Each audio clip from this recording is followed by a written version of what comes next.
For context, this debate was originally supposed to occur back in fall 2025, but it got delayed because my father was sent to the hospital at the time. He's better now, and in hindsight, I still wish I prepared more for the debate.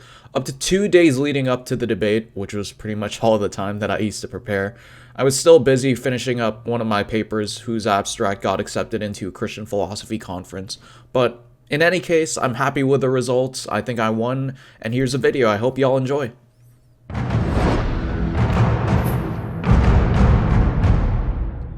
Okay, we're gonna start in like 10 seconds. Hold on. All right, bad. Yeah. All right. I got support from my brothers. You got support from yours. Let's go.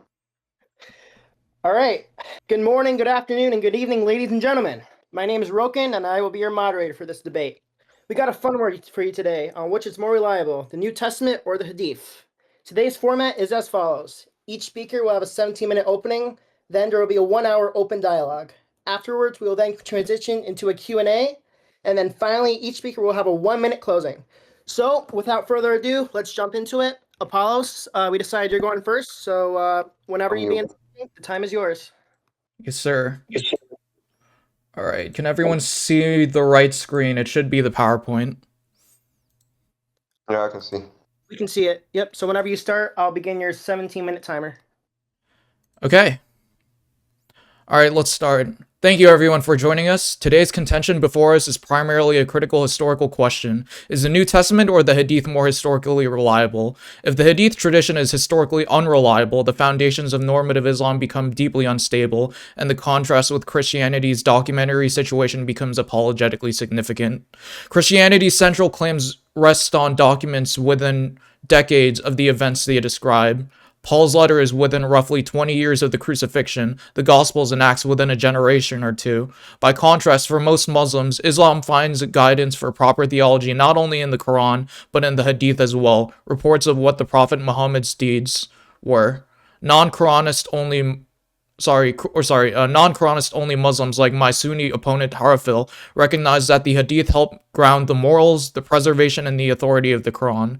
Without the Hadith, the Muslim is stuck with no external argument to authenticate the origins of the Quran without having to circularly assume the perfect preservation or scientific miracles argument. In any case, these are separate debate topics that I'd be happy to engage in the future. Likewise, for the Christian, without the New Testament documents, there is little to no reason to purport the doctrine surrounding the resurrection of our Messiah. The reliability of both religio-historical narratives would result in unintelligible confirmation of two contradictory religions. So how do we adjudicate between the miracles between these two religions? Even the abject failure David Hume recognized that a wise man therefore proportions his belief to the evidence, and every rational inquirer must explain the evidence surrounding the New Testament. If it's reliable, then we are on good grounds to posit Jesus' resurrection and therefore a Christian religion as an explanation. Our tried, tested, and true historical methods must likewise be used to scrutinize both New Testament and Hadith. Let's start off with the source-critical gospel arguments. The New Testament Gospels and Acts as historical reportage asserts that they aim to faithfully report historical events, teachings, and actions of Jesus rooted in eyewitness testimony or reliable secondary sources. Their authors were serious historians who intended to convey factual accounts with integrity.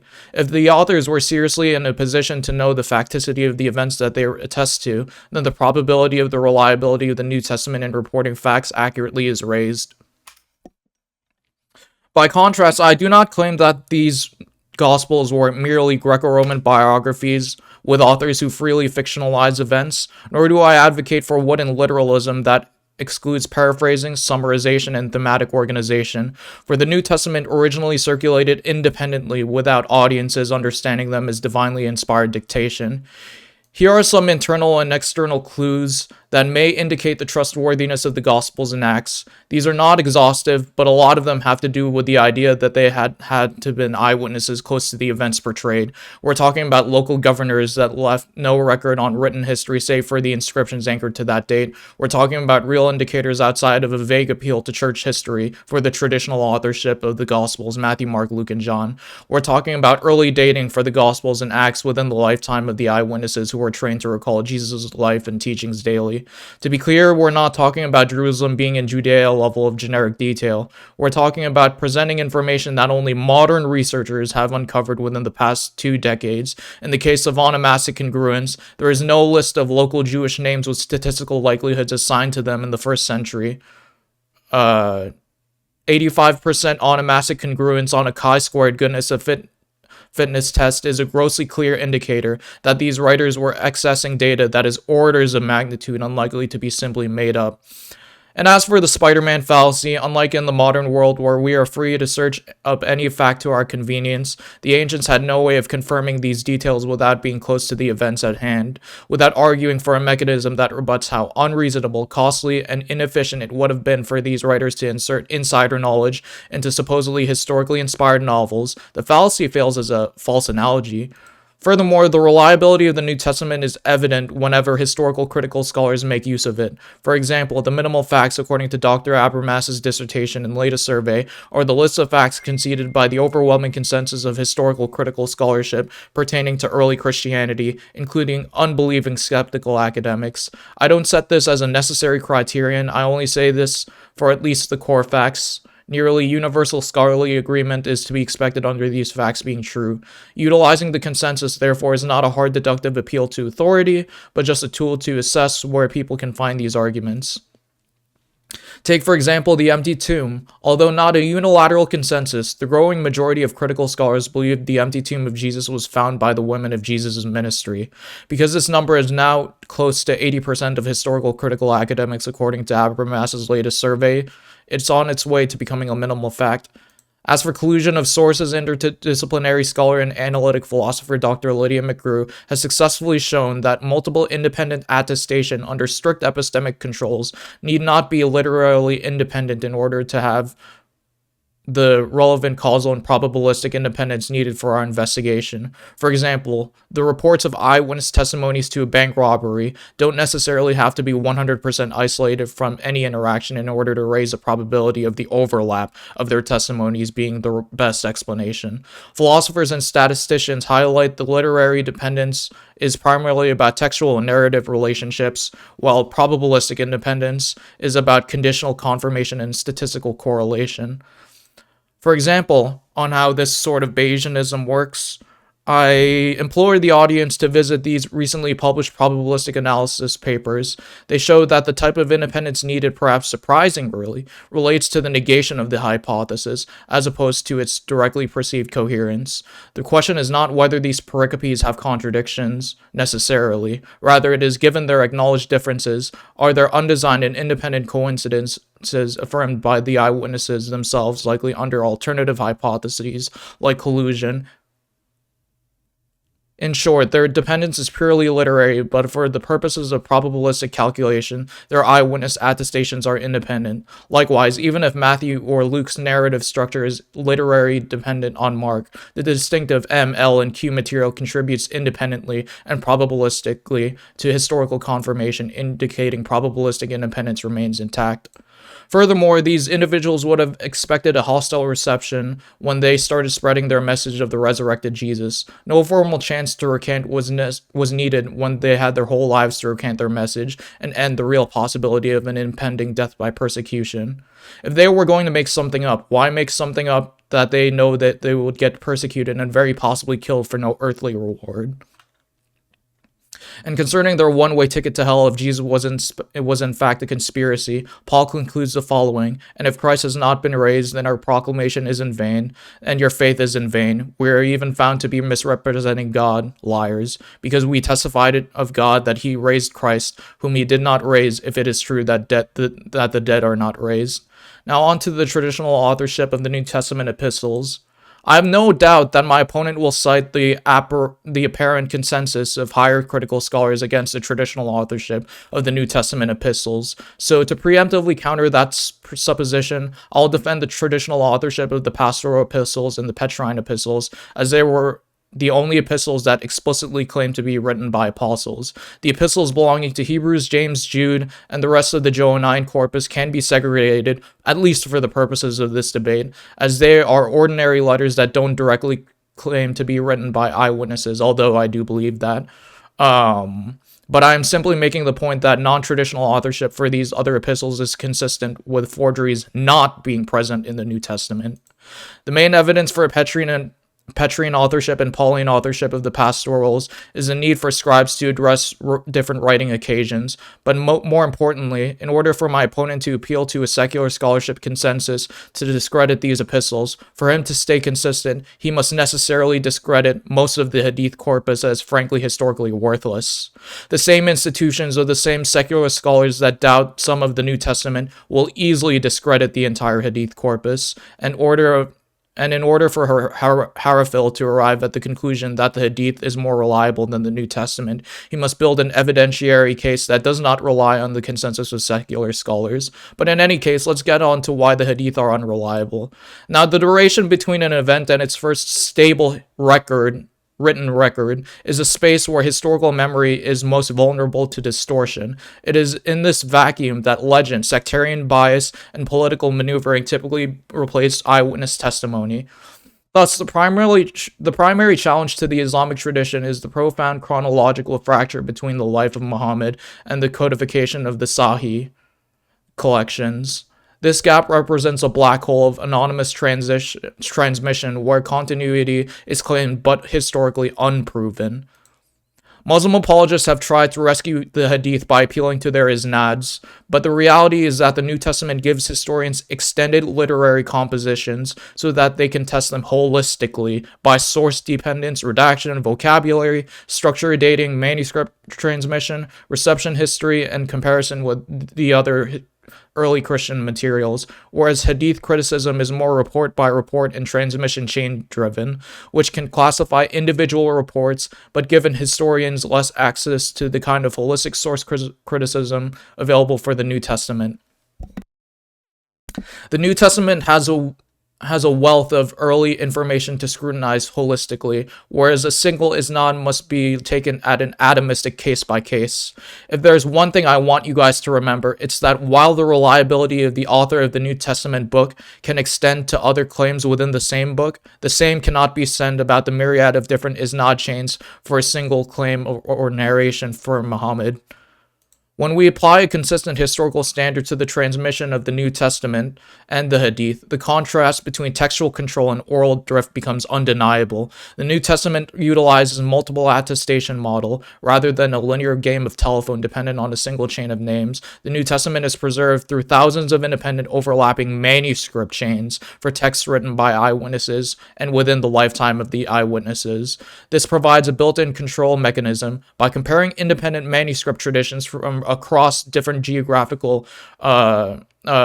locations within the Roman Empire. Textual critics can identify and isolate scribal errors. By contrast, hadiths depend on a single recension or chain of narration dependent on the weakest narrator. If one link is forged, the entire chain is corrupted. We must conclude with a call to methodological consistency. If the skeptic rejects the New Testament despite its massive manuscript attestation and proximity to the source, they must by any consistent standard utterly dismiss the Hadith tradition. The New Testament survives the fire of historical critical scrutiny. The Hadith tradition, built on centuries of oral drift and mass forgery, collapses under its own weight. In conclusion, if Harafil wants to interact with this argument, he must do at least one of the following things. He can cast doubt on the unreliability of the New Testament facts. He can cast doubt on eyewitness authorship, or he must demonstrate that the Hadith are more reliable than what critical historians make them out to be. Until we are given any substantial evidence to think otherwise, the New Testament's reliability stands far above the Hadith's purported reliability. So I implore the audience to prepare their questions for the Q&A, and with that, I'd like to close out and yield the rest of my time. Thank you. All right, thank you, Apollos. Harafil, All right. whenever you're ready, Yeah. the floor is all yours. I'll give you a moment to set up your screen. All right, bro. So, let's start off. All right, Bible corruption. Sorry, I forgot. This was part of the presentation. Now it's another presentation. Just ignore the second line. And Hadith preservation. I'll go over points misspelled. The Bible is corrupted, missing verses, anonymous authors, bad translations, corruption, and lack of original manuscript.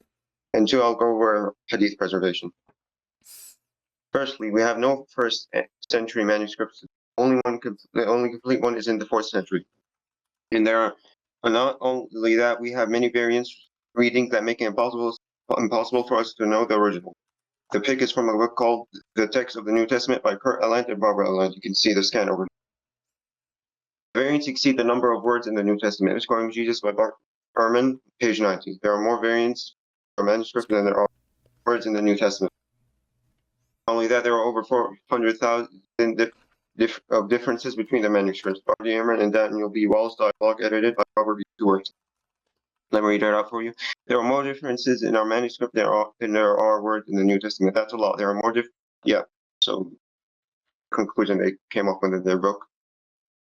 The oldest NT manuscript is the P52, which is the size of a key card. So, Apollos' claim that there are over 5,800 manuscripts is useless because most of these manuscripts came hundreds of years later and not early in the 1st century or even the 2nd one. Codex Venaticus, the most reliable NT manuscript from the 4th century, has a footnote from the scribe that tells whoever is reading this change of reading, which means this was most likely a common occurrence. Fool and knave leave the old reading and do not change it. Origen, a prominent 3rd century church father, suggests that reading variant of the Gospels aren't found in the manuscripts at his time. Hunting for the word of God by Sammy or Mary. Origen, for the first decades of the 3rd century, could not resist opting several times for readings not found in any manuscripts in his time, which makes it clear that scholars of the 1st century knew well the deficiency of the works of the scribes and were aware that the early copies did not assure us that we were actually reading the original author's words. Origen himself admitting of scribal corruptions at his time, Historical and Literary Studies of Pagan, Jewish, and Christian, page 88 by Bruce and Metzger. The question whether, Origen's complaint concerning variants reading in the manuscript of the Gospels, the differences among the manuscripts have become great. Either through the negligence of some copies, through the perverse audacity of others, they either neglect to check over what they have transcribed, or in the process of checking, they make additions and deletions as they. Origen himself corrupting Old Testament texts in relation to Matthew's Gospel. Explicit references to the New Testament variant reading among Greek and Latin Church Fathers, Volume 1 by M. Donaldson. Now, I'm not going to read it all because it's going to take a long time and I don't want my time to end. So I'll send the presentation after the debate so y'all can read it for yourself. Saint Jerome admitting of the scribal corruptions of manuscripts, New Testament Studies, Philosophical, Virginal, and Patristic, page 199 by These right here are all the mistakes the scribes had made while writing down and or preserving the New Testament. While having the originals wouldn't matter anyway. The 4 Gospels are anonymous, and most researchers agree that none of them were written by eyewitnesses. Conservative researchers defend their traditional authorship, but for a variety of reasons, most scholars have abandoned this theory or support it only tenuously. Not only that, we have the copies of the. You don't have the copies of the originals or the copies of those copies, and continue on. Misquoting Jesus by Bart D. Ehrman. This is the scan. Harafil, I'm sorry to interrupt. We're having a little bit of trouble hearing you. Maybe if you talk just a little bit slowly, that might do the trick. Okay. Yeah. All right.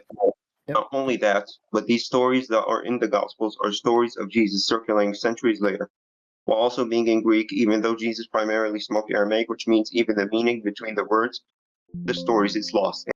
The so-called verbatim words of Jesus, we don't even have a chain of transmission going back to him, so it's not. Almost all the stories is most likely fabricated or weak. As a bonus, we have not only added verses, we have added chapters in the Gospel of John. Now, these slides are just added stuff. They're not really that, important when it comes to the general reliability of the Bible. This is just, a bonus.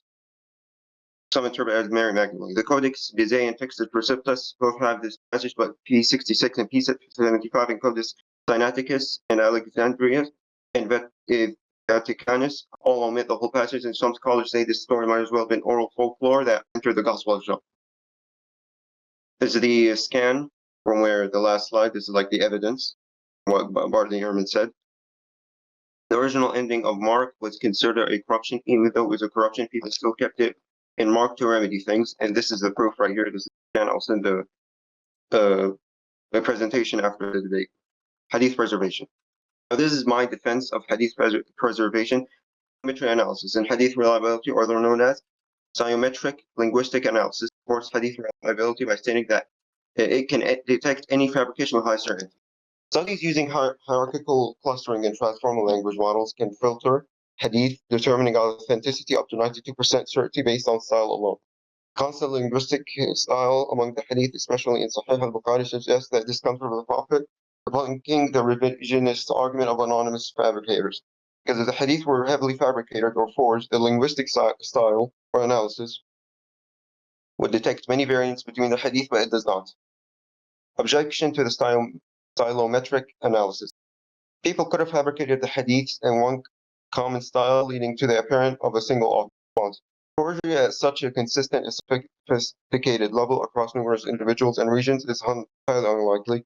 Stylometric studies can distinguish between authentic Sahih hadiths and fabricated hadiths, demonstrating that fabricated hadiths do not share the same linguistic style as the authentic ones. Studies show a 92% accuracy in differentiating between authentic and fabricated hadiths using stylometric methods. Refuting Orientalist assumptions. Orientalist methodology often relies on Islamic assumptions regarding the hadith corpus and Islamic conspiracy. It's the idea that an empire-wide conspiracy led to the fabrication of many hadith. This is an outside assumption in a fractured Islamic empire where broad communal scrutiny made mass fabrication less likely. Prevention change before the comment link. Large-scale surveys show that several independent comment links often have an earlier shared source, making mass fabrication even less likely. A priority doubt. Assumption that skepticism or inauthenticity should be the default position for every hadith until non-Muslim sources corroborate it is rejected. This is also a unsound assumption. The burden of proof is on those who deny the authenticity of the reports attributed to the Prophet. Isnad method analysis, the traditional method, the method that predates modern Western scholarship, maps the chains, isnad, and compares them with the textual variants method to reconstruct the original report process. Collect all variants of the report, no matter the strength. Graph the isnad bundle to locate the common link. Cluster the meta variants in synoptic columns. Test correlation between chain breaks, branches, and textual variants to identify real transmission versus fabrications and conflations. This analysis can reliably date reports to at least the common link's lifetime and often to the time of companion is establishing the terminus antiquus. Montague's application of this method discovered January 1st and 2nd century after Hijrah material and confirmed the reliability of early corpora such as Zuhri's teaching. Epistemological stance and conclusion. The reliability granted to the dating of a tradition relies heavily on preconceptions of early Islam, is one assumes that Muslims didn't care for hadith reliability or preservation and were lying. Hadith would be viewed negatively if one assumes they cared about the hadith preservation. The dating process becomes more charitable. Now, the 21 critiques. The 21 critiques come from this Oxford scholar, Joshua Little. Now, Joshua Little himself admitted that the first 7 arguments don't work. They are considered trivial arguments and can be refuted easily. So it's going to be a landslide for Apollos. Argument number 1. The fact that there were fabrications from Jewish and Christian societies, Islamic society was in the same circumstances, that therefore means we need to be suspicious of hadith. The classical scholars and muhaddithun were aware of lying. They declared them as such, establishing a unique method that isn't found in any other tradition. Temporal distance. The distance between the Prophet's events and the early extant collections, early 800 recensions, is problematic. Scholars use the connected chains. It's not to trace back to eyewitnesses, negating the gap. So that time allows for distortions, exactly what the isnad method exists. Contradictions. The hadith are allegedly filled with contradictions. Any apparent contradictions are resolved when applying a rigorous isnad analysis. Furthermore, differences in opinion or varying side accounts do not automatically constitute contradictions. Propagandistic reports. A lot of hadith look like obvious fabrications. The claim that hadith must be fabricated because of political reasons can be used against any historical fact, making the argument trivial, and also that was the case when people notice a sudden change in practices, or did they notice the fabrications? Argument number 5 and 6. I couldn't find a proper definition, so I'll just refute it right now. The assumption that the Prophet could make prophecies that couldn't come true is a flawed prior rejection. Many prophecies came to pass after hadith was documented. Argument number 7, same thing with 5 and 6. Refutation. Yes, that's correct. There were many fabrications, so the hadith came up to combat these fabrications. That's the whole point of hadith. Number 8, late isnads even rose in the second fitna. Isnad is natural, even the Sahaba, even the Sahaba used to quote each other, and isnnad doesn't have to be lengthy. It could just be one or even two people. The second fitna was in 580 CE. About 50 after Hijrah, the isnad would have been very short up to this point. During the first 50 years, people were just known from the Prophet. Argument number 9, Quraysh Sunnah. Early Islamic works, including Abadi texts, condemn those who failed to adhere to the Sunnah of the Prophet, indicating that Sunnah was Hadith-based practices even in the early period. Argument number 10, rapid numerical growth. A rapid growth of Hadith came after the Prophet suggesting fabrications. Again, there was no widespread of Hadith from the Prophet or the companions was alive. They just took from him or the companions. After they died, the tabi'un, or the ones who follow the companions, had to spread hadith all over the peninsula to spread knowledge. Argument number 11, I couldn't formulate a proper definition. Imam Ahmad was asked how many did Ibn Abbas narrate saying Saman, I heard the Prophet say. This amount is 9 or 10. The hadith where Ibn Abbas said, Rasulullah, there is a chance he heard it or heard it directly or indirectly. Argument number 12, retrojection raising, refutation. The phenomenon called Rafil was noted and documented by hadith critics, often determining it was accidental, not malicious. The abundance of non-prophetic reports from Sahaba and Tabi'in exists because they were used to clarify prophetic traditions when difference of opinions arose. Argument number 13, contradictions with archaeology. Either one, you're not analyzing the hadith correctly, or two, you are using a weak hadith to try and justify this argument.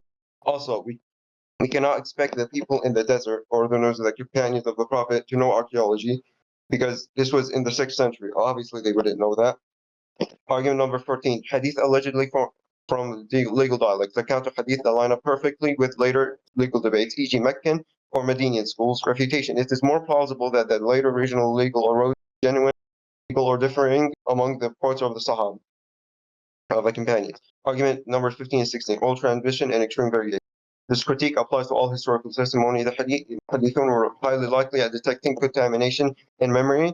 In the game of telephone analogies and propaganda, as hadith were often written down in corroboration via multiple independent chains confirm authenticity. For example, the Muwatta of Imam Malik, it's a very early 2nd century or 3rd century manuscript that has a hadith inside of it and has chains as well. Argument number 17, artificial literary elements. It's not a strong reason to reject all hadith based on a few literary parallels. It is likely that certain days, like Mondays, for example, became significant because of the prophetic events that occurred on them. Argument number 18. I couldn't formulate a proper definition, so you're onto the refutation. These chaotic conditions don't affect memory. You're going to remember because you amassed wealth, participated in a argument. Argument number 19, same thing as 18. Many contradictory tafsir reports attributed by Ibn Abbas are known by scholars to be false descriptions that were collected by comprehensive scholars like At-Tabari. Number 20, disconnect from the Quran. Hadith memory is fundamentally disconnected from the Quran's context, e.g. Hadith fails to remember Surah Al-Ikhlas as a response to the Nicene Creed. The disconnect shows the depth of the Quran, not the failure of Hadith branch. The Sahaba were likely lack textual knowledge of complex Christian theology like the Nicene Creed, which was later discussed by Muslim scholars centuries later, e.g. Al-Baqlani in the 5th century after the Hijrah of the Prophet. The strongest argument, number 21. The traditional methods failed because problems applied to both Sahih and weak Hadith. Piety is irrelevant to memory and mission is unreliable. The classical definition of pious narrative means they are reliable and not lying. If they lie, they are no longer considered trustworthy. Question used by scholars like Abu Hatim al-Razi was actually deep expertise developed from long experience similar to a jeweler identifying a big gem. The critic's own method of corroboration worked well from 800 CE onward, proves its effectiveness.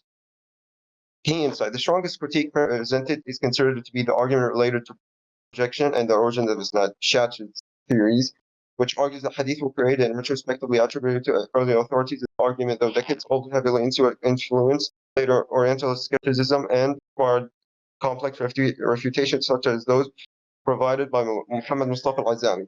To add another point, or wait a minute, on argument number 20, you can't really expect the companions to know complex Christian theology when they were in the desert. Obviously, they wouldn't know that, but it actually shows the depth of the Quran and not the failure of hadith transmission. It's a restated point to add to as well. That is it. That is it. Right. Thank you for that very strong opening. Very informative. All right, so now we'll transition to a 1 hour open dialogue. Let me unmute you, Apollo. Hold on. Okay. So whoever wants to start, let's jump into it. Yeah, for sure. Hold on a minute. So, can you guys hear me just fine? Yeah, Apollo's from. Yeah, Right yeah, now, I I was already gonna know I'm about to get cooked on NT reliability, so wait. So, I mean, so I say can that get the again. knowledge, right? I'm probably gonna get cooked on NT reliability, so yeah. Oh But yeah, no worries.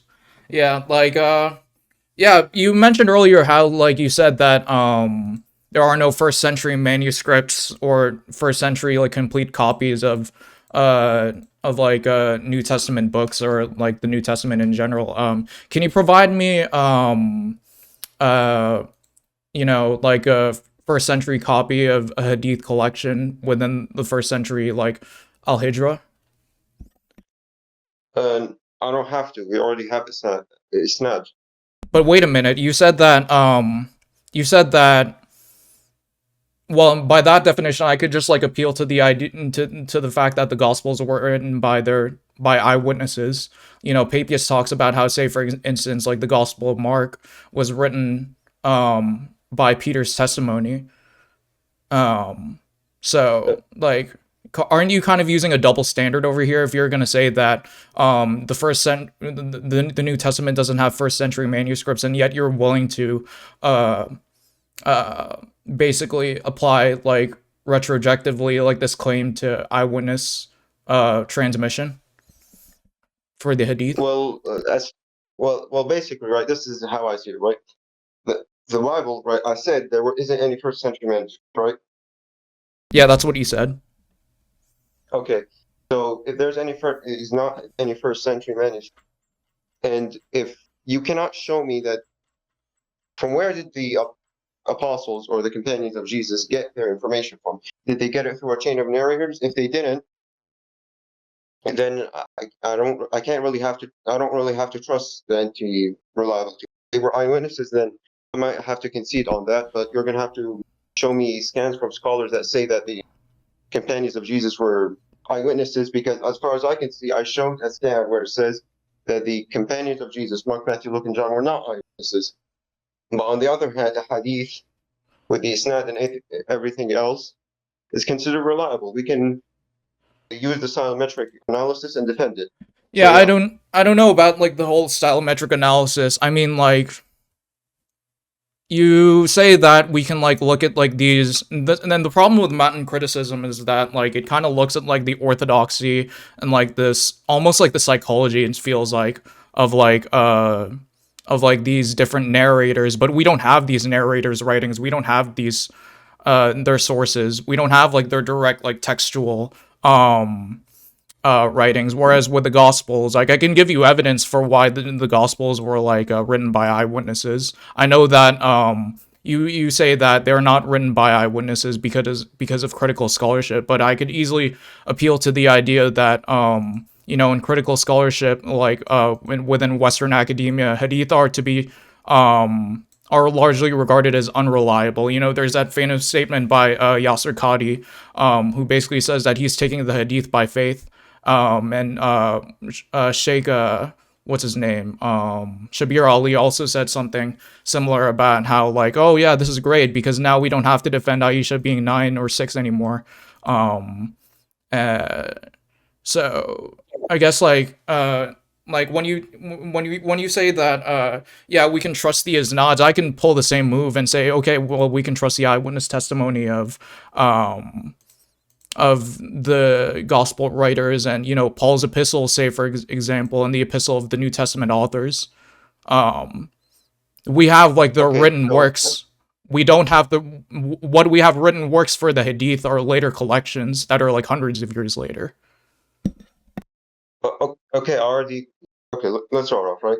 You said we don't have the writings of the people in the chain. Exactly. We have the biographies, al-Marijal.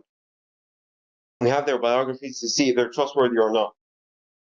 So, and secondly, on the NT, you said, wait, repeat what you said on the NT and Hadith, that if we were to trust the Hadith for the Islam, we trust the NT because they are eyewitnesses. Okay, show me evidence that they are from eyewitnesses.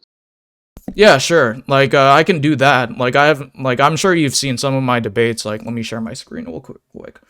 Like, you've seen my debates pertaining to atheists on like eyewitness reliability when it comes to the New Testament authors and all that. So let me share my screen here real quick, making sure I'm sharing the right screen.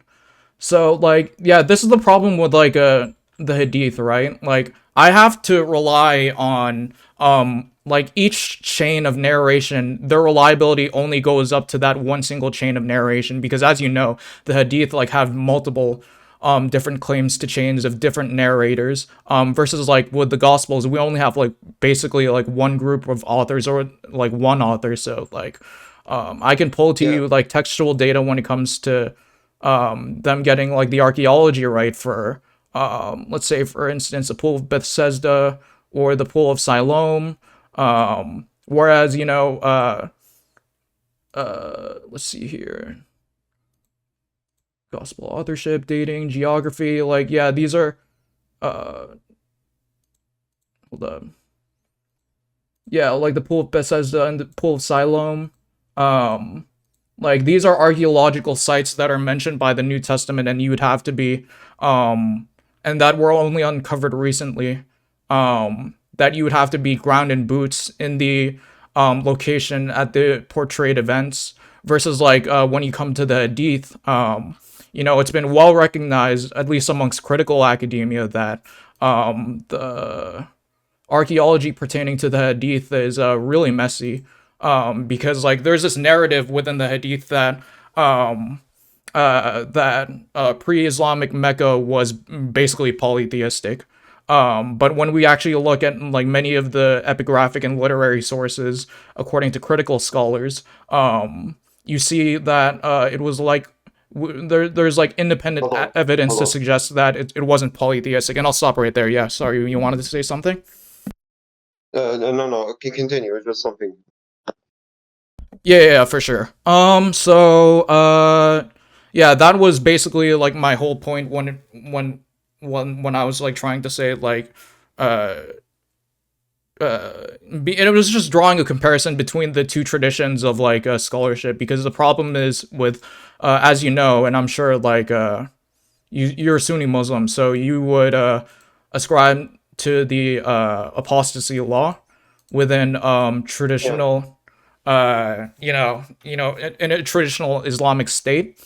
um and you know, like there's a lot of less incentive for um you know, critical scholarship to develop within the Muslim world. You only get that from Western academics, really.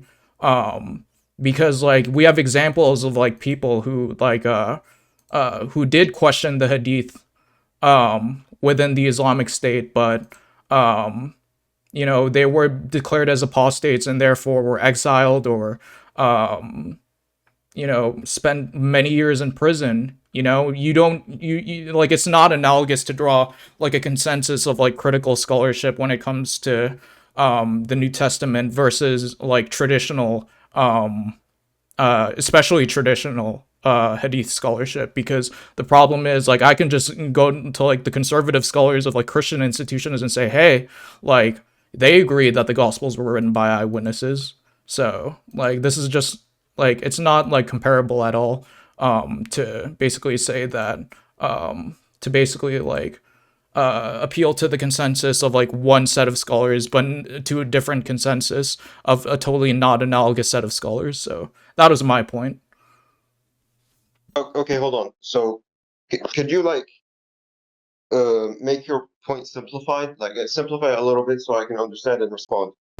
Yeah, for sure. And this is a very oversimplistic way of like saying it, but you know, in the West, right?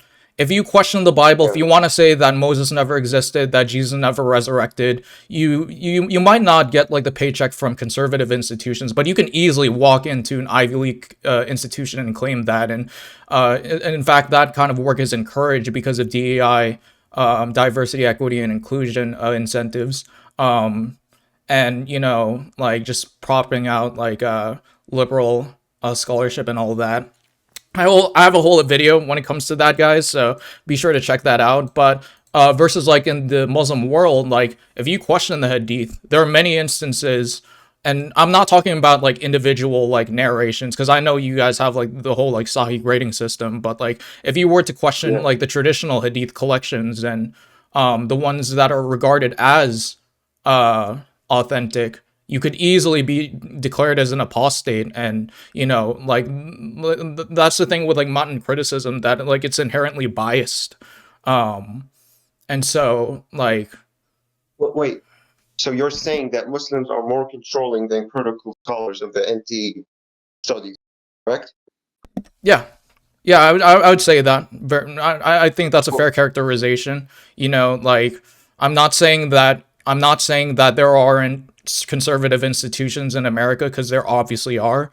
But what I am saying is that you won't get killed, or you won't be put into prison for like questioning the reliability of like one set of like texts versus another.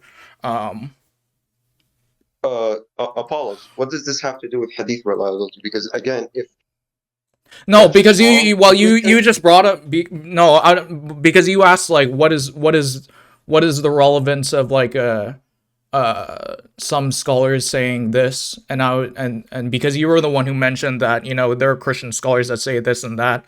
um well, um appealing to consensus is not necessarily evidence, is first, and I have a whole video on this too, but um that's basic. But if we want to go into like the nitty gritty evidence, like, yeah, show me, because like, aren't you being? Let's go back to this first question, right?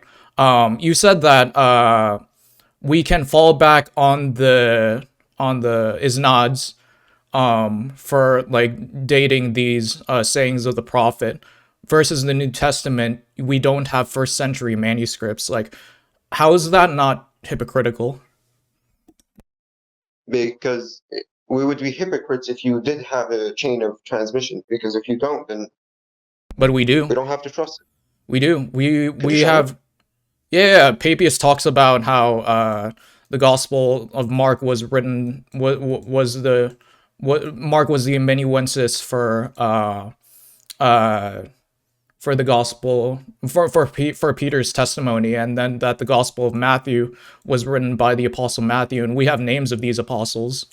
And furthermore, it's more than just like the singular, you know, the singular claim to, hey, we have, this was written by an eyewitness. Anyone can claim anything. It's totally different to be able to corroborate that with all of the different like data that's going ground and boots. So say for example, like the archaeological corroborations for the New Testament, like I'm thinking like just some that come to the top of my head are like the like the rulers, like for like the different times where like Paul testified to these different Roman governors. Let me see if I can actually pull one up for an example here real quick. Okay, counsel, can I like speak for a bit on the earlier point? Yeah, go ahead. You said Muslims are controlling. First off, in Islamic tradition, if you were to have a question on a hadith, for example, a Sahih hadith, and you doubt its authenticity, we don't, not the type of people to kill you over that. No, that's not how it works. If you have a question, we'll answer it. And if we prove you wrong or answer a question correctly with evidence, and we prove you wrong, but you still go against us, that's not really, that's your fault. That's Sorry, I just realized I was muted. But yeah, like, but would you doubt that a lot of these like same methodologies that for like modern criticism and all of that, like, were developed by these Islamic states that did have that controlling sort of like crackdown of like apostates and stuff like that? I'm fine so, if you want to so say for they're not real example, Muslims, but what I am saying is that the same methods that you're using are being used by those same Islamic states. So so wait a minute, you're basically saying that these terrorist states kill apostates because they question hadith. Yeah, that's wrong. Wrong. I can give you case examples. Like I just brought them up earlier. Here, let me share my screen real quick. Sorry, screen. All right, do you guys see PowerPoint right now? Yeah, hold on, let me see. No, that's archaeology. Bias I and can see. controlling. Yeah. So this slide has to deal with like the Quran in general, but if you want to go with like Hadith specifically, we have the case of like Hassan Farhan al-Maliki, Saudi Arabia, a Saudi cleric and religious reformer. Hold up, let me try to expand it so that you guys can see better. From current slide, explicitly included questioning the fundamentals of Islam by casting doubt on prophetic sunnah and the hadith. Ahmed Subi Mansour, a former professor of Muslim history at the prestigious Al Azhar University in Cairo, arrested in 2020 for adopting his anti hadith doctrines. Qasim Ahmad in Malaysia. Now, like, I don't know if like Malaysia is necessarily like an Islamic state, but it is a Muslim majority country. The Ministry of Home Affairs banned his books, and religious authorities across multiple Malaysian states issued formal fatwas declaring his anti-Hadith teachings to be an act of apostasy that deviated from the Islamic faith because of his book, Hadith, a Reassessment. Ghulam Ahmed Pervez, a prominent modernist scholar who heavily criticized traditional Hadith collections, arguing in his work, sorry if I don't pronounce this correctly, by the way, Mahkam-e Hadith, that any attribution contradicting the Quran must be rejected as a false attribution. And in Pakistan, Orthodox clerics issued rulings denouncing him as an apostate and a non-believer. Now, of course, you can like agree with that doctrinally, but all I'm saying is that, you know, like a lot of these same methods for like the quote unquote Hadith science are rooted in these Islamic state or Muslim majority countries. Whereas like if you go to like Ivy League academia, like it's uncontroversial to say that the Hadith are largely unreliable. Okay, so firstly, if this actually happened, this is wrong, right? This is obviously wrong. We should question Hadith, but I also take the stance on defending Hadith reliability.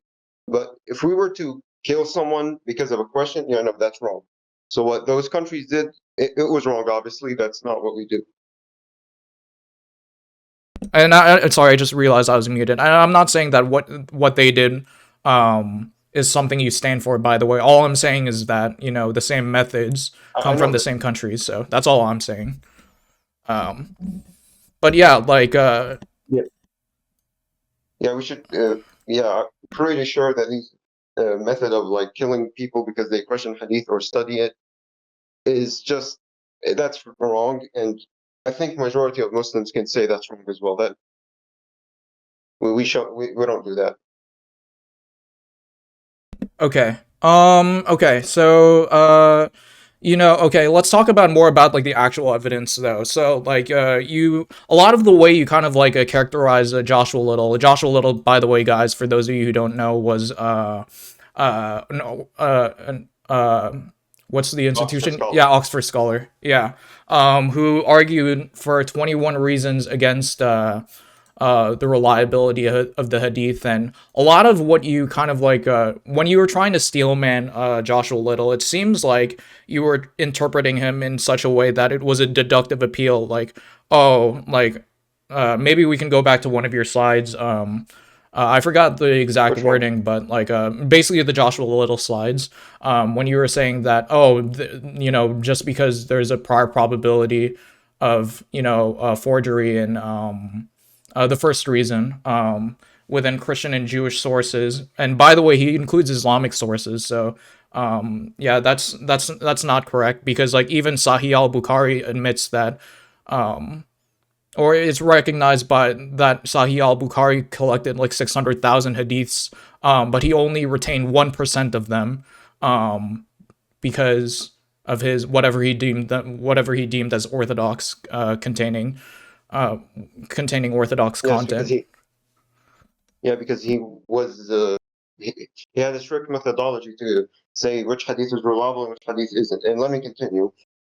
Again, there was lots of hadith or asanid all over the peninsula or Arabia. Yeah, And so so people yeah, so have so it to seems come like up. you do recognize like what Joshua Little is saying, but the way you kind of presented it is like the Jewish and Christian prior probability of like forging things like don't affect the Islamic tradition, but you just right now recognize that the Hadith were being forged on a regular basis to the point where Sahih al-Bukhari had to filter out only 1% of whatever he collected. Yes, there was mass fabrication. Obviously, that lots of fabricators, but the Muhaddithun came up to rise against these, the liars and other fabricators. Same thing with Sahih al-Bukhari, rahimahullah. He went through a rigorous methodology to, for example, the rigorous methodology. He never said a lie. He has to be known around the city, and many other conditions as well for the isnad to be sahih. Now, this methodology is correct. This methodology can help us rely on what's relevant and what's not, especially while adding the styrometric analysis among hadith and the ikma analysis or the isnad method analysis. And so, yeah, I think I might have presented Joshua a little bit wrong. I can admit that, but even then, his criticism doesn't work.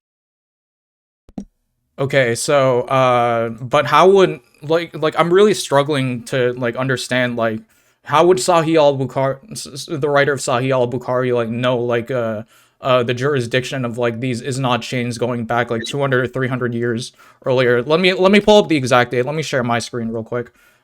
Because as far Okay, as hold I on. know, like yeah, let me share my screen.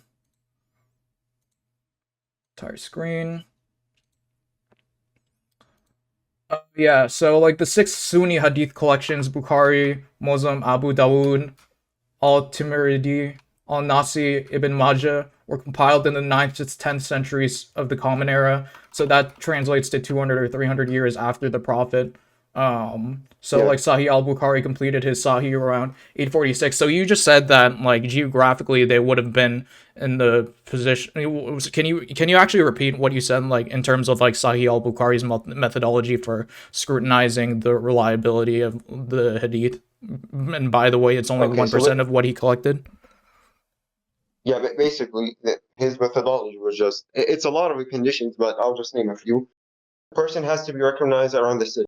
The person has to be trustworthy. Therefore, he hasn't said not once a lie. He has never lied before in his life. Yeah, how would Okay, he know that for like the first is not like a narrator? Because crucially, that's basically like what's at contention. Because like as you know, so like so a lot of like those same like style metric analysis have been used to show that the first link in the chain, so to speak, was the fabricator of a lot of these hadiths, like the common link analysis of like a Western scholarship, say for example. so hold on. Your first point is that how do we know that the person in the chain isn't a liar, correct? Or Yeah, how does you said that Sahih al-Bukhari was able to scrutinize whether or not the first link in the chain was a liar. Um, we have biographies. We have biographies, yeah. okay, but like biographies of like people in the Isnad chain, Yeah, we have all of them. we have all of There's them. whole books on Rijal. Yeah, I don't know. I don't know if those are like necessarily like super comprehensive, but in any case, like even if we do have those biographies, like we already know that because to Joshua Little's first point, even within the Islamic world, and this is recognized by the writer of Bukhari himself, that 99% of what's going around is basically fake, or at least doesn't meet his standard of orthodoxy or like reliability. So like to basically like the key takeaway here, like I want my audience to remember, is that for those of you who don't know, when it comes to Hadith versus New Testament, the Hadith like it kind of reads like it's separated topically for a lot of these collections. Each saying will like have like one like chain of narrators. But the thing is, and this is kind of like goes into Joshua Little's 15th point, but when it like the reliability of one chain won't extend to a different chain, And so it's really difficult, like, because like versus like the New Testament, like I can say that, hey, they got this archaeological description correctly, so I could probably trust them in other areas, or at least the probability of them being trustworthy in other areas is raised. Versus I cannot say the same thing for I cannot cross, and I'm pretty sure you would agree with this, that one chain of narrators doesn't affect the reliability of a different chain. Yeah, no, it doesn't affect the reliability of different chain. But also, I have a question on a point. Sure. You said the gospel authors know the archaeology of said places they were in the. Oh yeah, especially Luke Acts, because like the thing is with Well, yeah, sorry, go ahead. I interrupted yeah, you. My bad. yeah, I haven't really looked into that. I never really thought it would come into this presentation. You surprised me, not gonna lie. Good job. But I think I have to comment on Jean's gospel when it comes to the archaeology. Okay. Doesn't John's gospel come like way after the other gospel? So in terms of like the in terms of like when it was penned down, um yeah, it's regarded to be later than the earlier gospels, the earlier synoptic gospels, but it was still written by an eyewitness. So like Oh, the okay. Yeah, because reliability is my yeah. original. Yeah, because I was thinking if John's gospel comes way later, how do we know it was written by an eyewitness? It might have been written by a Jew who knew the archaeology. So that's like,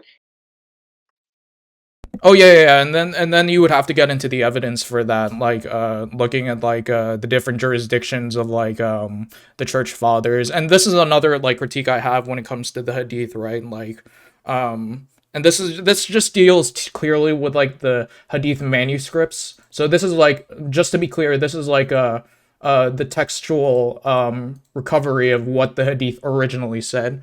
It's thinner and more recension driven. Like uh sorry, I forgot the original point that I was trying to make, but right now what I was trying to yeah, say no is problem. when it comes to uh the manuscripts, there are different recensions of different hadith collections. But completely forgotten what point I was trying to make. So oh yeah, yeah, yeah, I I remember, think I you're trying remember, to, I remember. Yeah, sorry. yeah, yeah. Um Number one and number 15. Yeah, so the thing is with the spread of the New Testament is that it's entirely organic. Like there are different, these letters were being read at churches at different geographical locations. And these manuscripts are being found at different geographical locations. So, say for example, Papyrus 52 was found in Rylands, Egypt. But no one thinks that the Gospel of John was written in Egypt, so you necessarily have to push the date even further back. Versus like, and you very well know that, there's a it wasn't as controlled when it comes to the hadith, but regardless it still came from uh it came from culture or a state sponsored propaganda, say. So and of course like, like the compilation of the Quran, like Sahih al-Bukhari, Yeah. 661, 509, 510. The variant manuscripts are burnt, and we have the Quran and the Quran as we have it today. So like the thing is, so Okay. basically like so let me. Oh shoot! Did I move this by accident? Yeah, Okay, no Mike problem. said Okay, hold on. the strongest New Testament advantage is not necessarily one sensationary early fragment, because Hadith literature also has early fragments, although not as early. The stronger advantage is the scale, diversity, and controllability of the New Testament evidence base. Because the thing is, when we look at like these textual variants, we can say like, oh, okay, like this one came from like this geographical region, and we can like, basically like trace where the scribes kind of like went wrong. Because if someone made a mistake in one geographical region, it wouldn't appear in another geographical region. Um, Oh, so okay, so hold on. Could you like again? I'm not. Hold on. I heard what you said. It just could you simplify it a little bit?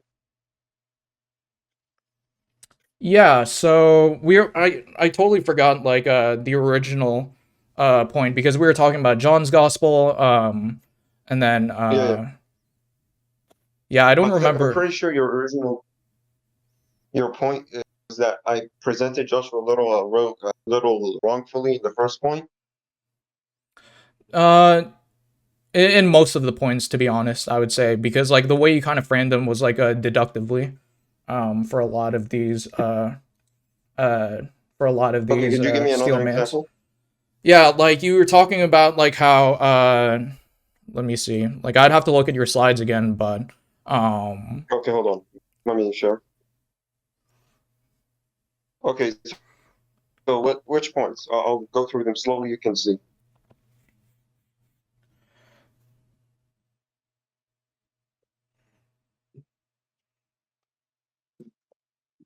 hold up, wait, hold up, go back. Let's start off with the first slide. Okay.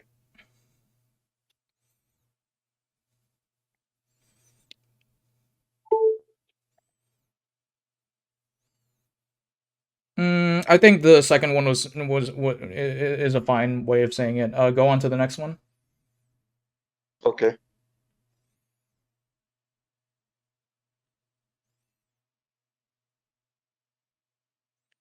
Yeah. So say for example, like argument 3, like it's not merely that the hadith are filled with contradictions. It's that because like the response you gave was like yeah, we could just use like isnad analysis and just grade one as reliable versus like The yeah, so like and one is like not sahih. Like the thing is like and how much are we doing on time, by the way, Roken? We got about let's see here, 28 minutes left. Okay, we're good on time.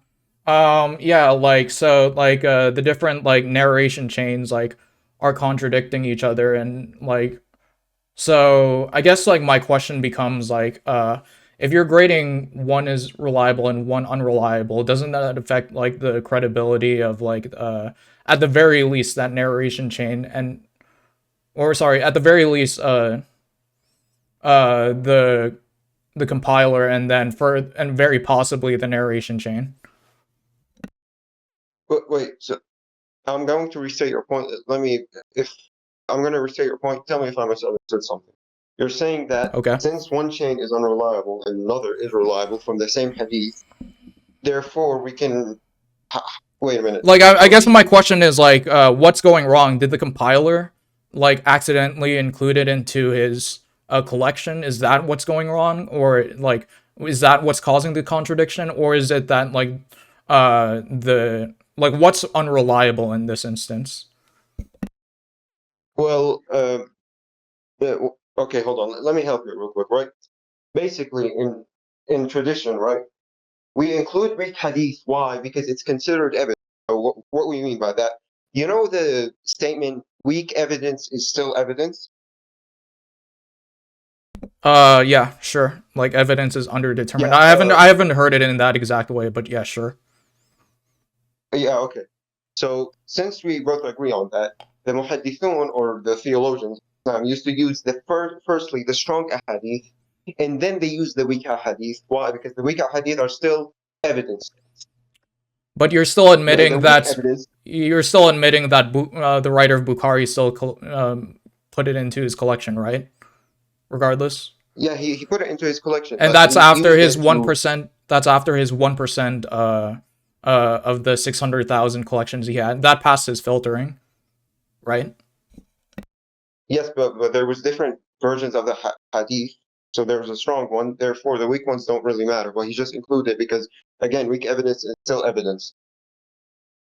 So yeah, I'm gonna press a little bit more on this. So like you said, so it seems that you're kind of caught in a dilemma over here, because like you either have to admit that he included things that that his filtering test either was like really rigorous, and then like you have contradictory hadiths that end up in the collection, or you have to say that he included things that aren't as evidential, which kind of which although you can say that the weaker hadiths are not to be trustworthy, it still like bears some question on the reliability of the collector. I would say that, but okay. So basically, on the second part of the dilemma, you said that if we can say even if Sahih al-Bukhari's methodology is rigorous, he included weak hadith as weak evidence, but it's still evidence, but it's weak. And could you repeat after that? Wait, can you repeat yourself? Well, basically, on the second part of the dilemma, you said that if Sahih al-Bukhari's method is rigorous, right? But he included weak hadith not so they can be trustworthy because they're still weak evidence. Weak evidence, still evidence that's in the tradition. What did you say after that? Either he includes weak evidence or hold up, no. This is what I said, right? Either the dilemma is more about his the two horns of the dilemma are like the reliability of his collection Methodology? method. Yeah, exactly.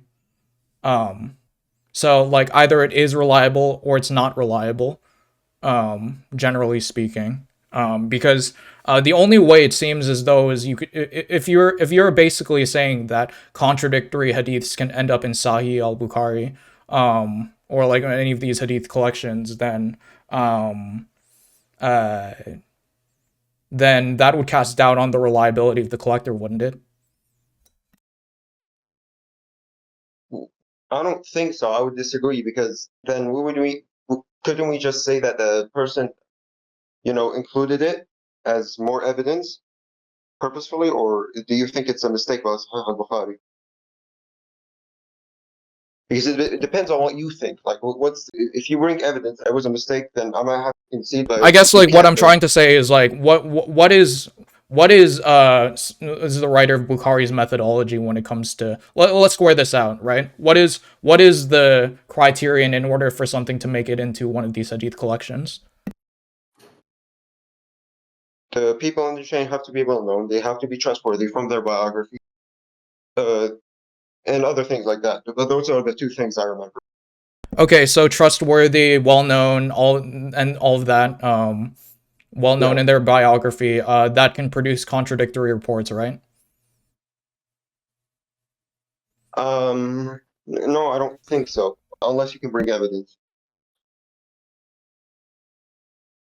Wait, what what do you mean? Like, unless I can bring up like contradictions internal to the collections?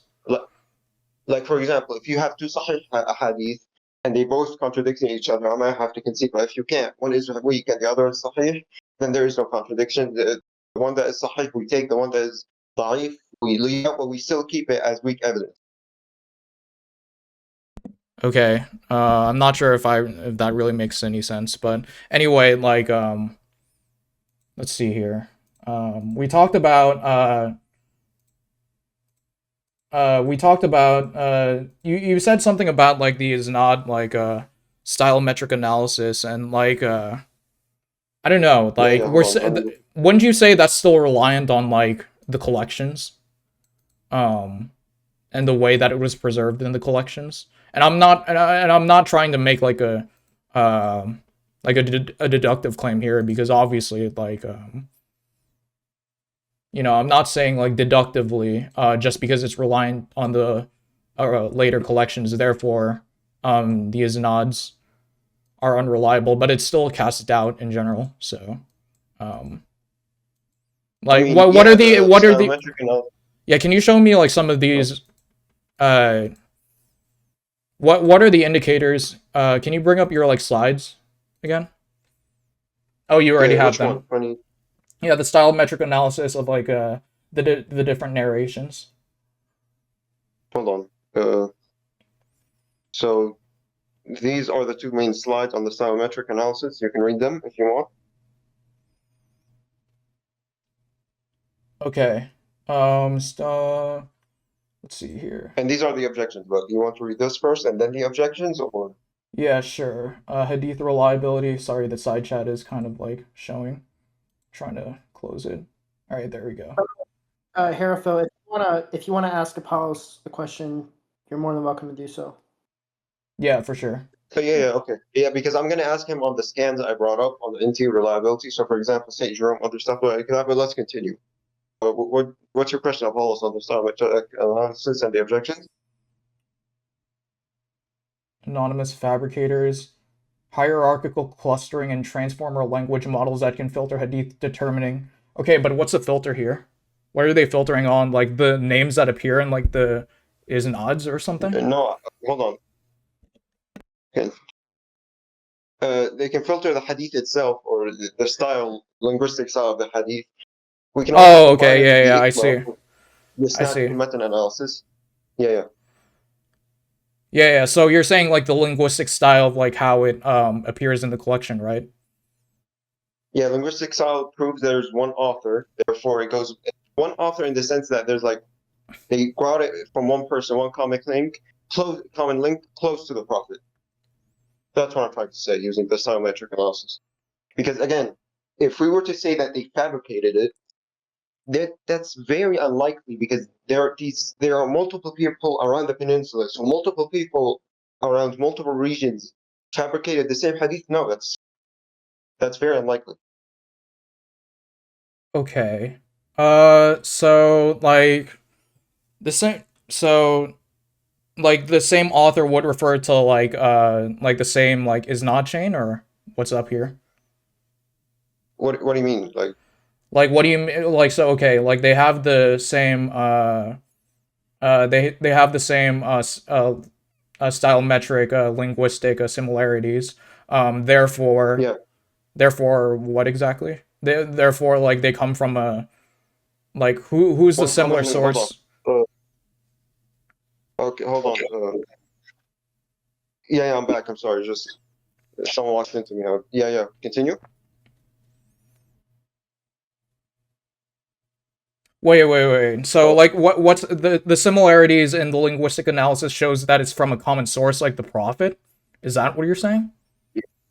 a common link close to the prophet, like one of the companions, for example. And if we combine this diametric analysis with the ikma analysis, not the method analysis, with the metin or the wording of the hadith, yeah, we can definitely go back to the companions or close to the prophet using this. That sounds like a strange way of doing things, especially when you consider that like uh the companions of the Yeah, I mean, prophets like because this is like a different historical method. It's very different than the HCM. So yeah, that's why it's kind of weird. I yeah. guess you can say it's kind of weird, but if it works, it works like that. I mean like but you would say that would be weaker if that would be weaker evidence compared to if we had like the actual writings of companions, right? Like I mean, the the writings that only produce weaker evidence. specifically the writings that produce those hadith, right? So basically, you're saying that the evidence of the styometric analysis combined with the ICMA analysis is weaker than the HCM. But are you necessarily saying it's weak evidence, or just saying it's weaker than It's the HCM? weaker, like comparatively, because this is a comparative debate at the end of the day. Like, which one is more reliable, the New Testament or the Hadith? I mean, we've got earlier manuscripts, we've got earlier writing, we've got, I guess you can say it's a little less than the HCM. I haven't looked into the HCM that much. It's the HCM is dependent on manuscripts, correct, and other writings. uh, okay. How much are we doing on time, by the way, Roken? We have about 16 minutes left. Okay. Okay, hold on. Can I ask you on the scans I showed? On the what? The scans of NT reliability, like. Sure. Yeah. So hold on, I need to get the St. Jerome one up here real quick. I think no, not this. Hold on, let me search for it. Yeah, this one. Basically, St. Jerome says that. Well, let me read the scan for you. St. Jerome's explicit references to variant readings in manuscripts of the New Testament. Among the more scholarly patristic writers, Origen and Jerome take first place in the Eastern and Western churches, respectively. Previous publication, a study was made of explicit references in the works of Origen to variant readings in the New Testament manuscripts. The writing of Jerome deserved similar attention, to be sure. certain aspects of Jerome's work as a textual kind of already been discussed by K.K. Hooley. For example, he's collected um, from Jerome's treatise a wide variety of comments that call attention to various kinds of scribal mistakes of the manuscripts. These include copyist errors arising from faulty word division, 2, faulty punctuation, 3, confusion of number signs, 4, confusion of similar letters, 5, confusion of aberrations, 6, lithography and haplography. Yeah. 7, So perhaps So we, within this, yeah, I see what it's saying. Like, that deals mostly with like textual criticism, which deals with like recovering what the original text said, like verbatim. Like you have over there, like in your list, like some of them are like grammatical errors and stuff like that. Which, by the way, in the Greek language, like sometimes things like word ordering like doesn't even affect like the way that it's supposed to be translated into English. So you end up like having to translate it like literally the exact same way, even if you do have like textual differences.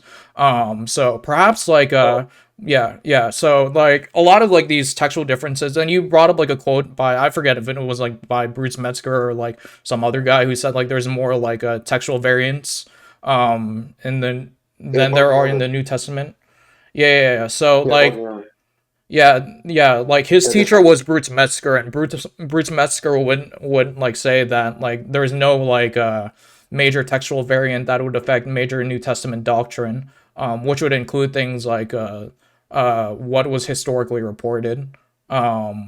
So like yeah, like I mean like Okay. yeah. Yeah. I I mean, understand you your have point. different you have different hadith recensions too, and not only that, like it's more Also, sparse. The manuscript tradition is more sparse. So okay. Yeah. Also, on that too, let me remember what I was going to tell you or ask you about. With the historical scholars, the ones who are uh, not the critical ones, would they say that the original manuscripts of Mark, Matthew, Luke, John disappeared? If so, then why? What happened? Like, what was it like when Uthman burnt the manuscripts? He oh didn't trust, or yeah. So like as you know, like early Christian history, we didn't have state power for the first like 3 centuries. So within that oh, time, like you know, like it's easy for like the autographs, specifically the autographs, to get lost. And plus there was basically no need for the autographs, especially if you need to deliver like several copies to several churches. Um, oh, so like if you want like the letter of Romans to be read out loud in like several different churches, like what good is like one autograph going to do versus like 7 different copies to 7 different churches? okay. So would you say that the people who learned from Mark, Matthew, Luke, and John, those guys, were they practicing the same things the Christians practice today, or do they practice differently? If so, could you show me evidence of this? That Matthew, Mark, Luke, and John practice the same things Christians practice today. I mean, like you have your I mean the thing is like Matthew, so okay, let's go one by one. Matthew, John, those were Jewish Christians, so like there might be some semblances to Messianic Jews nowadays, but in any case, like like we as Christians understand that, practice your I guess you could say your works, or your orthopraxy isn't necessarily like a doctrine of like primary importance. I think the Christian, and I think it kind of goes for like Islam too. Like the primary orthodox like concern is like your epistemic ascensions, your beliefs, as opposed to the way you go about things. So like sure, maybe like Matthew and John didn't eat pork, but like even those Oh, same disciples would say that that the Old Testament was fulfilled by Christ, and we have evidence of like not only just Jesus saying in the Gospels that all foods are declared clean and that He is the fulfillment of the law, and things like that, but we also have like other like halakhic discourses of like Jews within the Second Temple period, like also adjudicating between like what is required of the law. So like it's been discussed within the biblical scholarship that I forget the exact saying, but like Hillel. Um, Yeah, Lucifer, or no, that's no, his no, no, no. translation in the Well, Greek, I no, believe. no, no, not Lucifer. Hillel was a Jewish rabbi. Um, I Oh, think, yeah, yeah. yeah. He basically said something similar to like Jesus's Decalogue. So, yeah, like the idea of like orthopraxy not being a major concern, or like the way you practice things not being a major concern. Like it has precedent even in Judaism before Christianity. So I don't see this as a problem. Basically, all that to say that regardless of whether we practice literally the same things that the disciples did, it's not as important as whether we believe the same things that they did. So Okay, guys, Oh, okay. really quick before we go into another conversation. We are at the 9 minute and 22-second mark. If any of you have a question you would like to ask for the Q&A session, please put them in the side chat and please ping me. However, the questions must be equal for the questions Harafil receives and Apollo receives. Actually, Apollo, are you fine with as many questions as you want? Or yeah, let's keep it equal. I don't know okay, who has more, but yeah, I think it's fair to like keep it equal. And then I guess we could sort it out by like saying that whoever puts it in first gets priority. So okay, yep, that's fair. Okay, you guys can resume. yeah, for sure. Yeah. Also, by the way, hold on. Let me see if I have it. This one right here, the scan. It says that the Codex Venaticus, the most reliable anti-manuscript from the 4th century, has a footnote on the outside that tells whoever is reading this don't ever change the reading, which means this was most likely a common occurrence. Well, do you have anything to say about this, or? I'd have to look at the specific footnote, but you know what that verse is specifically? What? Oh, okay, I see. Like Hebrews 1:3, and do not change it. Yeah, I'm not sure exactly because as you know, like when it comes to like these codices that were state sponsored, there are multiple scribes involved. Like I remember like I was listening to just on a side note, Stephen Boyce talk about like how from James Snap's scholarship how like multiple scribes were involved with like the practice. Sorry, not the practice, but the writings of these codices. So like I'm not even sure what that footnote would be referring to. Um, like is it referring to like them not changing, not putting in text that's not reliable? Is it referring to the way that it was being that the scribe was composing the codex? Or yeah, I'm leave the old reading and do not change it. Um, yeah, I don't know what that necessarily is referring to begin with. So I'd have to look more into it. Oh, okay. Yeah. Another thing right here. You said that critical scholars says that Mark, Matthew, Luke, and John were eyewitnesses, but other scholars still protect the eyewitness testimony of these gospels, right? Yeah, and that's not just like Uh, that's not just and when it comes to like the critical scholarship, like it's a little if you want to be more holistic, like without like dividing it necessarily into secular and like conservative camps, like I think Michael Kona's one of his doctoral students did like a survey on like if I'm remembering correctly off the top of my head, like who what do the majority of New Testament scholars believe about um the authorship of Mark, or like if it's based on eyewitness testimony, and most of them believe that it was based on Peter's eyewitness testimony was his conclusion. Now, of course, like you have to when it comes to like these surveys, like the toughest part is like deciding like who's a scholar and who's excuse me and who's not. So like like I would hardly count, say for example, like someone who was like a philologist in like ancient history or like classics, as I'd hardly count them as like someone relevant as opposed to like an actual historian in early Christianity.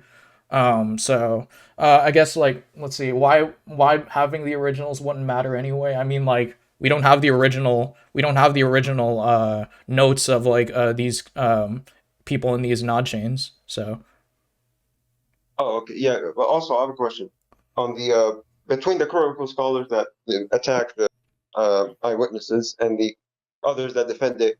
What is the evidence that they bring from each side, and which is stronger?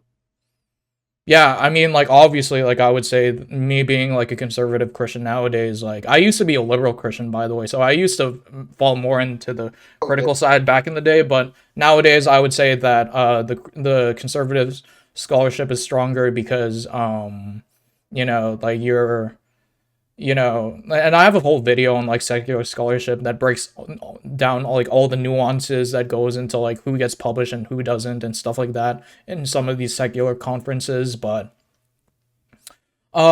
yeah, like I Okay. would say that the one major sticking point, I would say, for example, and I'm sure you would like agree with me in this, in my follow-up to this argument, is that a lot of like the critical scholarship assumes that the synoptic gospels were written post the destruction of the temple, just because the Olivet discourse seems to be predicting that. But like that, that it's similar to Joshua Little's point about like prophecy having a low prior probability.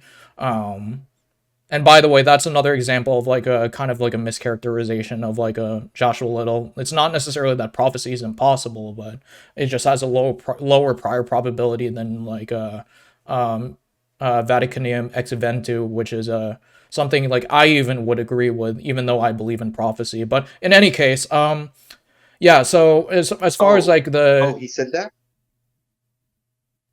Wait, Joshua Joshua Little Little, said, yeah, what did he you say? said that you said that he doesn't believe that miracles are not miracles, prophecies are impossible.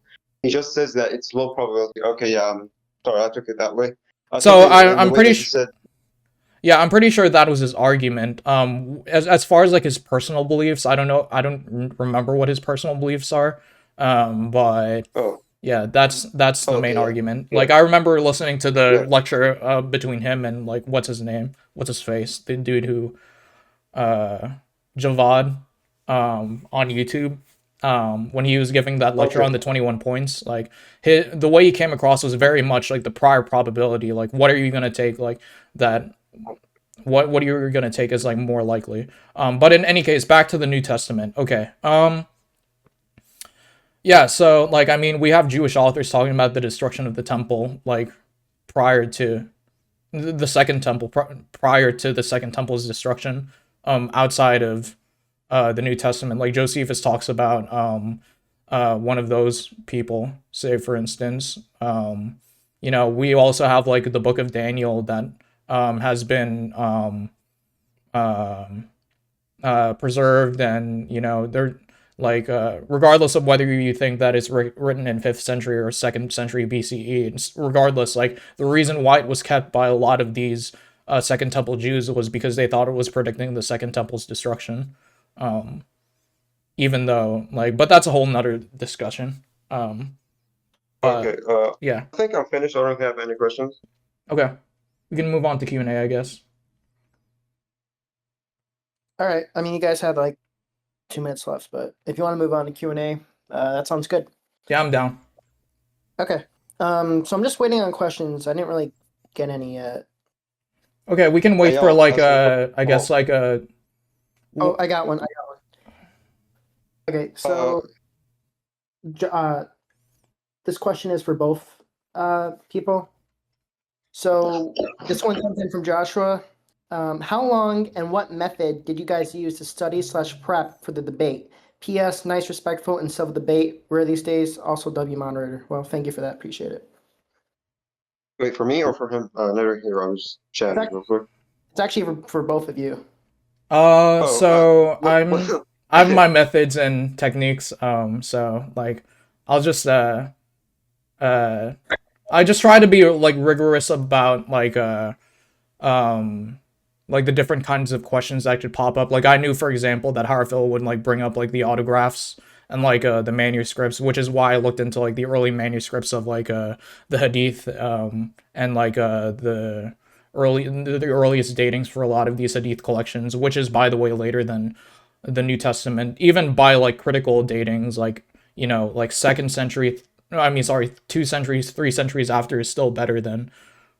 I mean, it's still worse than even like if the Pauline epistles were like written in like 100 years later. That's just the worst case scenario. But obviously, I would defend the idea that the pastorals are written by Paul himself, and I had slides willing to go into that. But as far as like the methods that I use, that's all I'll say about that when it comes to research. Okay, for me, I just like to learn fast, so Discord and YouTube is my best method from the jump start too. So I just go into libraries and start reading. Yeah, that's how I research. Gotcha. So. Yeah, so I see that Roy posted in like a it looks like two different set of questions for both of us. I'm gonna substitute one from Roy for the follower Paul. So Harafil, this is from the follower Paul. For the Muslim, how can you confirm the chain of narration is historically reliable if any person can add a chain to any narration? So basically, he's asking, how can we know a chain is reliable if anyone can add a chain to the narration? Well, firstly, who is this person? Is he trustworthy or is he not? If he's not trustworthy, then we get rid of the chain immediately. If he's trustworthy, then we have to check the isnad as well. And then we have to check the matan.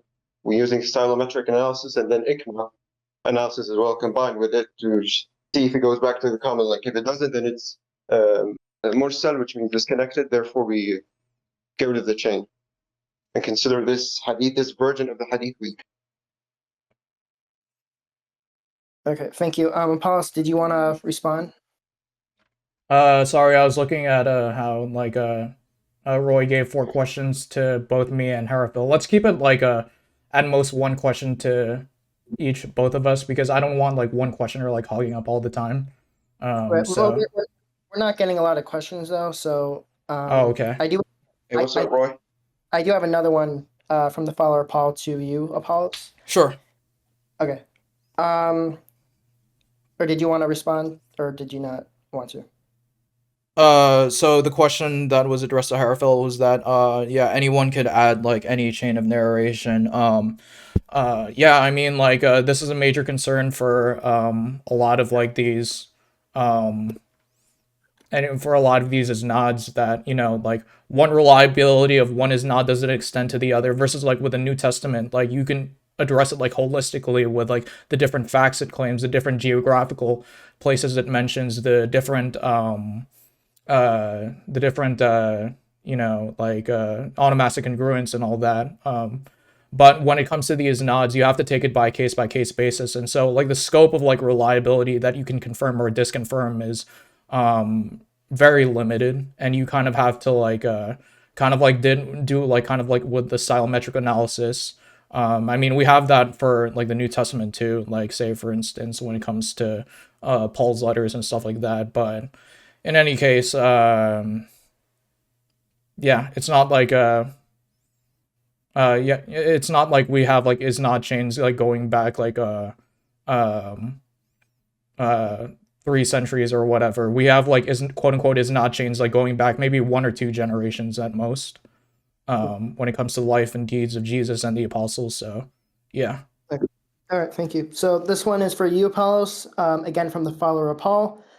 For Apollos, given the fact that we have the Old, I'm assuming the Old and New Testament are reliable by historical means, does the reliability fails if we have to deal with the different canons of the Bible, like the Orthodox and Catholic canons?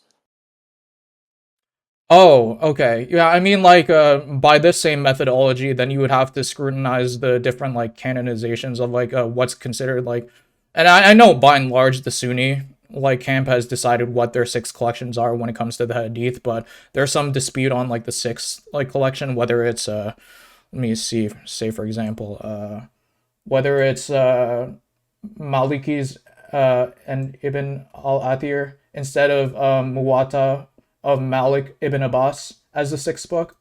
And obviously the Shias have their different like canon of the Hadith, quote unquote. So, I mean, like, yeah, I guess like that was just a failure on both of me and Harafil's part to define exactly what the debate prompt was. So next time in the future we'll do better to address like what exactly are we defending like in terms of like the canon. So yeah. All right, understood. Harafil, do you want to respond? Not really. No, I don't see a problem really. That's Okay. I know I'm trying to do something while talking, but yeah, you can continue with the question, bro. All right. So this one is for Harafil, or am I pronouncing your name right? Is it Harafil? It doesn't matter. I don't really care. You can pronounce it any way you want. Okay. All right. I'll just say Harafil. All right. For Harafil, and in how do I pronounce that word? ISNAD chain. I don't know if you know what that is. If that chain. Isnad.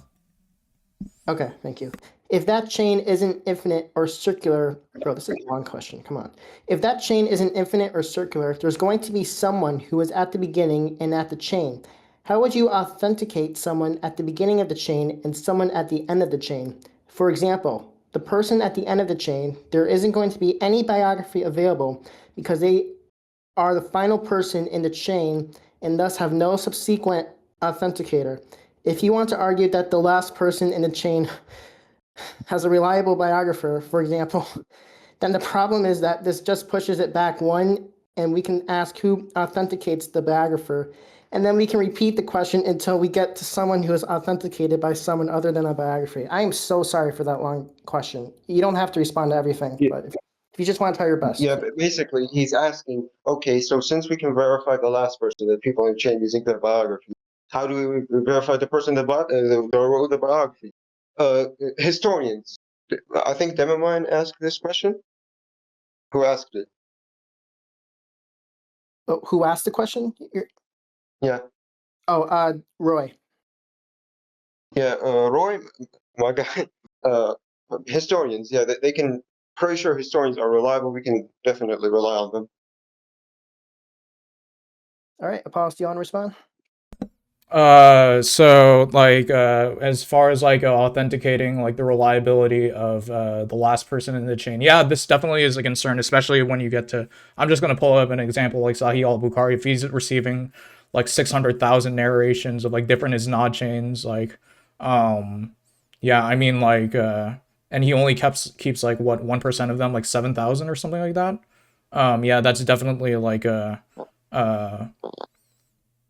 that's definitely like a concern on like the reliability of the collector. So like there are not issues, but like there are concerns when it comes to the reliability of the last person in the chains, quote unquote, if you that modern criticism hasn't really like been applied to. So yeah.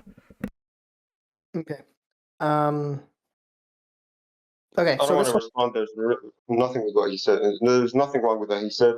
It's just a bit of concerns. I might respond later, but in the chat, maybe, but not now. I'm too tired. You're okay. good.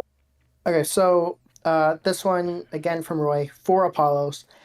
How much does the presence of infrequent events lower the probability of testimony? Example, if I saw someone say that they saw dinosaurs at a zoo, I would just deny that claim because the prior probability is super low given my background knowledge. Why can we not say the same for miracles? And how much would that lower the probability of miracles? And how does that evidence get around the prior probability? Can you repeat it again? So like there was a question about I can. yeah, can you just read it again? Yeah, for sure. From Roy, how much for Apollos? How much does the presence of infrequent events lower the probability of testimony? Example: if I saw someone say that they saw dinosaurs at a zoo, I would just deny that claim because the prior probability is super low given my Okay. background. Yeah. Yes. Okay. I- So it's mostly on like the frequency. So like I would say that it's totally dependent on like the way you frame your reference class. So like here's an example of a really bad reference class. Like what's the prior probability of me going to the gold gym what is it? Like a certain like name of like a gym. Anyway, like what's the probability that I'll be going to this specific store down the street if I haven't gone to it before? So given that reference class specifically, that would be a prior probability of 0. So there have been ways that statisticians try to do what's called reference class forecasting, basically taking already existing frequencies of already existing reference classes that have been proven to have made useful observations, and basically using that to inform our probability rather than just some arbitrary reference class.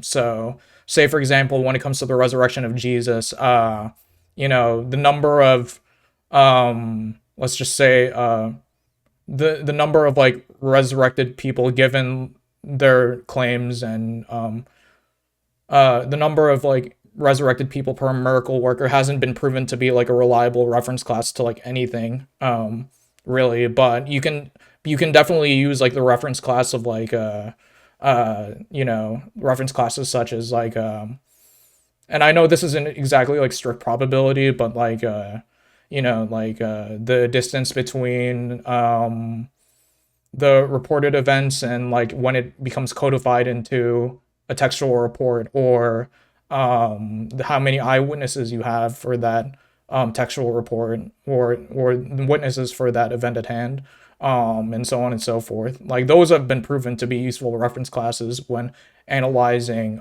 historical probabilities. So yeah, the main thing to remember from that whole statement was reference class forecasting is the key word you want to search up when it comes to that question. So yeah. Thank you. Harafil, did you want to respond? I'm not going to really respond to his claim. I agree with miracles. Miracles can happen. It's just that to answer the question as well, it depends. Is there one person saying it, or is there multiple saying it? So if there's multiple eyewitnesses, that strengthens the claim as well. So let's say, for example, I saw someone shoot water out of their hands, and there are multiple people saying the same thing, and I saw them; they were at the same event or place that was happening. If there's evidence of said thing happening at that place, then we can definitely trust the eyewitnesses. All right, thank you. So I have one to Harafil from Joshua, but I don't have another one to Apollos. So if someone wants to type one to Apollos that hasn't asked one yet, I would appreciate it. I'll just give a couple of minutes, or just 1 minute.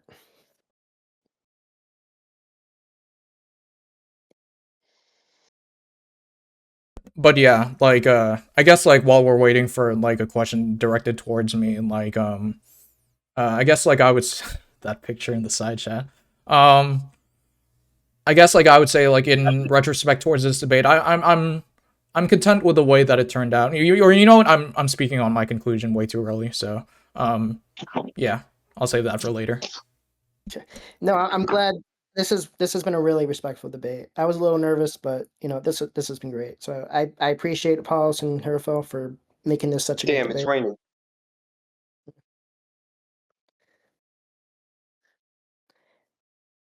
All right, so if I don't get one for Apollos in the next like 30 seconds, I'll answer the question. Yeah, I was gonna say like if we don't get one from me, we can give Harafil the option to like continue with his questions or not. So it's totally up to him. Okay. Yeah, I got one for. Oh, I'm sorry. We did have one. I'm very sorry. Okay, Harafil, I'll ask you first. Where did it just go?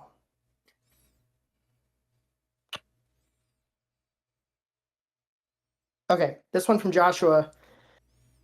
Even question to Harafil. Even if the chain narrators of Hadiths were honest, how do you know if they didn't have genuine oral mistakes, just as many accused New Testament manuscripts of having the telephone game effect?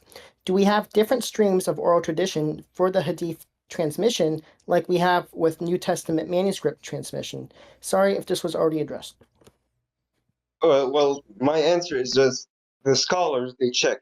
If they did have oral mistakes, then we ask God to forgive them for their mistake. Obviously, mistake. But if there wasn't a mistake, then there isn't. So, for example, let's say I think I remember one video from Leafy was here. He was debunking just a Quranist or Hadith rejector.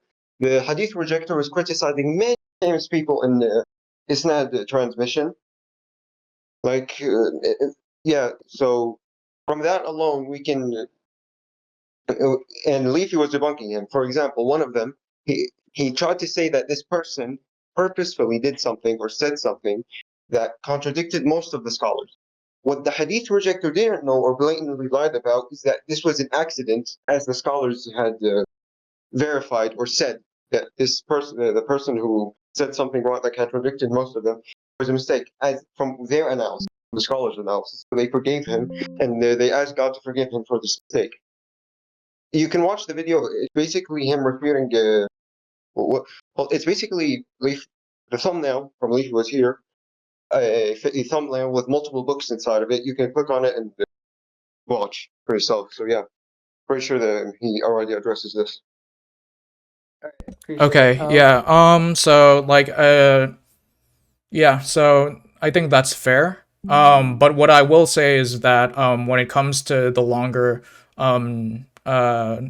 isnad chains, like it becomes even more crucial for say for example the first person in the chain, because like they're the one who's like starts off the whole thing. So you know, like because if they're mistaken about something, then it gets preserved by the people subsequently, and the other way versus like the other way around. But Yeah. yeah, that's all I have Alright. to say about that. All right, cool. So this one from Johnny Apologetics, question for Apollos. If Christians used a criterion of embarrassment for the New Testament, couldn't Muslims also use this for the Hadiths? So I mean, like, yeah, actually. So like, you know, there's the debate between I actually agree with this. There's that debate between David Wood and Robert Spencer that talks about the Prophet Muhammad's marriage to Aisha. And basically the debate was whether or not Muhammad existed. And David Wood actually was representing the side that Muhammad did exist, and one of his arguments was that it would be highly embarrassing to fabricate something like that, even given the cultural norms of that day. But and other stuff that I'm not going to go into detail. But you could imagine like the various things Muhammad did and said wouldn't have like a lower prior for being made up given the criterion of embarrassment. So yeah, I mean I agree with that analysis. So yeah. All right, here, you have a response? No, I don't. But well, also, what's the criterion? Oh, I think I understood what the criterion. Yeah, the criterion of yeah. Go ahead. Sorry. Yeah, the criterion of embarrassment is basically just that why would people fabricate something very embarrassing about the Prophet, right? I'm guessing from my prediction, Robert Spencer says they weren't embarrassed in fabricating that. So, yeah, that's kind of oh what my he God, said. Low-key. But anyway, yeah, continue. That guy. Okay. No, that's it. That's yeah. Continue. Okay. Okay, so let me just make sure. Okay, so this one is kind of on off topic for you, Apollos, but it's I don't know. It's well, no, it's not. Actually. Yeah, sure. I'll answer it regardless. Okay. No, we'll see what it is actually. No, it's not off topic. I was thinking wrongly. Sorry. I was thinking gospel reliability. Okay. For Apollos from Joshua, question to Apollos. Can I hear a quick argument for Pauline authorship? Yeah. So let me actually. So I'm guessing he's referring to the pastoral epistles because the 7 are not really what are in question. So let me go ahead and share my screen. And this might take like maybe like 2 minutes or 3 minutes if you don't mind, Harafil. Yeah, no problem. So collapse all. Let's go to Pauline authorship. Let me just search it up. Pastorals. Okay, so this is actually taken from a project that I was doing with Imago Logos. So yeah, I mean like the first thing. Yeah, we were responding to Dan McClellan. We were doing like he's this. French. Yeah, he's not a scholar. Yeah, He's not that good. yeah, for sure. Um, so like the first thing I would say is that what the people are taking as far as like evidence when it comes to the unreliability of the pastorals, they're basically going off of one poll, which is not statistically controlled, admitted by Dr. Kip Davis, in like a single New Testament conference in Britain, the British New Testament Society, say for specifically, and it's not like a representative like a poll that like included like scholars of like North America. Well, maybe it did include some of North America, but like just generally, it wasn't statistically controlled. Even Dr. Kip Davis admits that. But yeah, like we have their early usage by like the disciples of the disciples. So that's just one generation away. So like First Clement quotes First Timothy and Titus. I don't. Uh, this is actually wrong. Like I put First Clement in the 60s, right after the destruction, right after the Roman fire, after Peter and Paul were martyred, after Neronian persecution, and before the destruction of the temple. So that's basically contemporaneous writing verifying that that those pastoral epistles were Pauline. So like you basically the thing to take away from this is that a lot of church fathers from external evidence quoted the Pauline pastoral letters. Dr. Stephen Boyce also was talking to this guy Jacob Berman on History Valley. That shows that the same argument when it comes to like the vocabulary of like the pastorals versus like the seven undisputed. There's something that can easily account for that stylistic differences, and that's the occasion by which they were writing. Like you would write differently to your mom versus like a graduation ceremony, say for example. Like there would be stylistic differences that account for both of those different occasions. And so what Dr. Stephen Boyce argues is that can we show that because the pastorals are largely letters written to individuals, even though they were read at church out loud. So he basically shows that hey, if you want to be consistent, you have to argue that Philemon, which is not a disputed letter, is inauthentic because of like the different vocabulary, which is like a major sticking point towards non-Pauline authorship. But he shows that there's a major inconsistency in that argument by showing that Philemon, which was a personal letter, um, which he also what's this the Muratorian fragment. He shows that there's external evidence showing that that both the pastorals and Philemon, outside of just their content, were individual letters. So yeah, so this is just the breakdown of like the comparison when it comes to Philemon. Okay. And as far as like yeah, the historical situation, I would recommend seeing Stephen Boyce talk about the pastorals. But without going into too much detail, that would be the main argument that he was basically using. He basically had a different historical situation in mind and very possibly a scribe. So yeah. Okay, thank you. Harafil, do you have a response or no? Not really. Okay. Moving on. This is from Zune to Harafil. Can fabrics and politics, or for influencing religion, be accepted because the maker says so, or because they use people others trusted? And I'm not going to read the last part of that question. I didn't hear it myself. Can you say it again?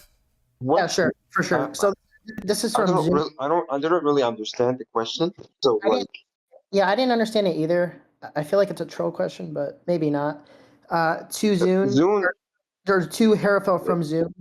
Can fabrics in politics or for influencing religion be accepted because the maker says so, or because they use people others trusted? So can we agree with a government or a kingdom because God says so, or do we have to trust others? If God commanded us to trust a government or to abide by it, we would trust it and abide by it. We listen and we obey. We don't, but if we can trust other people if what they're saying is true. If what they're saying is not true, we don't trust them. This is my answer from what I understood from the question. So yeah. Yeah, so like I guess like a better way of like formulating, or sorry, are you done, Harafil? Yeah, I'm done. I'm done. Yeah, Continue. okay. I apologize. So, as far as I understand the question, it was referencing the idea that in Islamic scholarship, it's primarily arose from like these Islamic states and these Muslim majority countries where it's like a stigma to um, it's a political stigma to it's a political attack on the country. It's treason basically to basically argue against like the reliability of these hadiths and I guess like it's the concern of like the questioner, even though he did kind of word it like a between like a politics and religion, is not so much like the category politics versus religion insofar that is a political system that is inherently religiously driven. Such that if you question like those core doctrines, that your civil rights are forfeited and yeah, you're free game for different various kinds of punishments according to different apostasy laws, which is something you don't get with higher critical New Testament scholarship nowadays. So yeah. Okay, thank you. And I have one more question for you, Apollos. Is it okay if we have to count uneven? Yeah, if it's just one of them, yeah, sure. It's not a hard one. Okay. So this is from Jay Talks a Lot, and his question is, what is your favorite thing on the Chili's menu?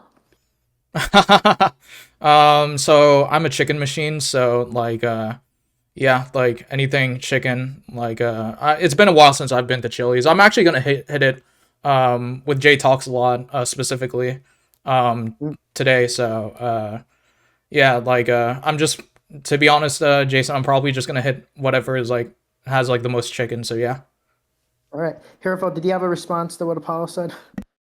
if it's halal, Wait. probably. The question. I want to answer the question. Oh shit, Yeah. CJ's here. Huh? CJ, bro, this guy. I couldn't hear you.